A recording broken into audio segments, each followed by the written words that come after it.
Sophie nervously clutches her handbag in the opulent restaurant, the soft murmur of conversations, a stark contrast to her anxiety. I check my reflection in a spoon, my face etched with exhaustion under the glittering chandeliers. The bell above the door chimes, a sharp sound that cuts through the restaurant's ambiance. My body freezes, every nerve on high alert as I expect the arrival of my creditor. Mark strides confidently into the Gilded Fork, an expensive suit accentuating his every move. Unaware of Sophie's presence, he selects a table nearby. With a flourish, Mark places a gold-dipped rose on the pristine tablecloth. The rose gleams under the soft lights, a symbol of extravagant intentions. Sophie, unnoticed, watches Mark's display with growing disbelief. "You've got to be kidding me," Sophie mutters, her voice laced with disbelief and amusement. Claire, Sophie's formidable boss, strides into the Gilded Fork, her Chanel suit a symbol of power. She moves with purpose directly to Mark's table, her presence commanding attention.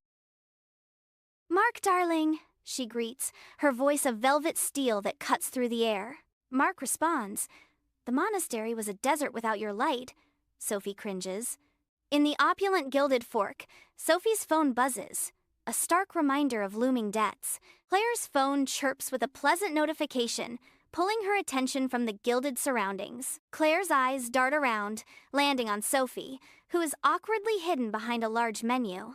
Suspicion colors Claire's tone as she calls out, "Sophie, why are you crouching like a gargoyle behind that menu?" Sophie freezes, caught in the act, the menu doing little to conceal her unease.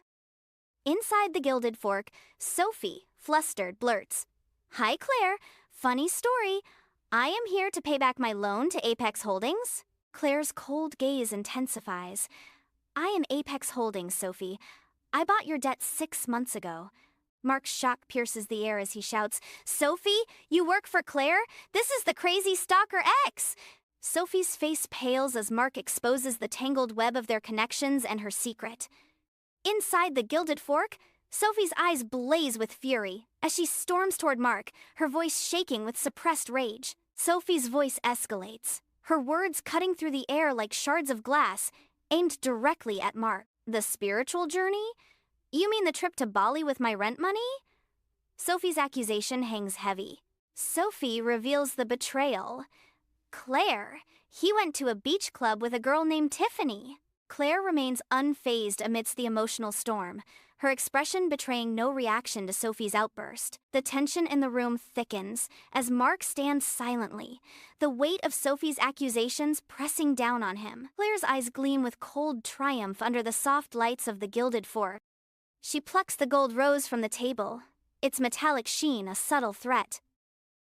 With a delicate flick, the rose falls into Mark's wine, a silent promise of doom. "Sophie, your debt is cancelled. Consider it a hazard pay bonus," Claire states, her voice smooth as silk. "The bill is in your name. I ordered the most expensive caviar," she adds, sealing Mark's fate with a chilling smile. Claire exits in a rush of perfume, leaving Sophie to watch Mark's forlorn figure at the table. Mark stares glumly at the bill and a discarded rose, lost in thought. A slow smile creeps across Sophie's face as she eyes Mark's bread. With deliberate satisfaction, she takes a bite, then leaves Mark alone with his troubles.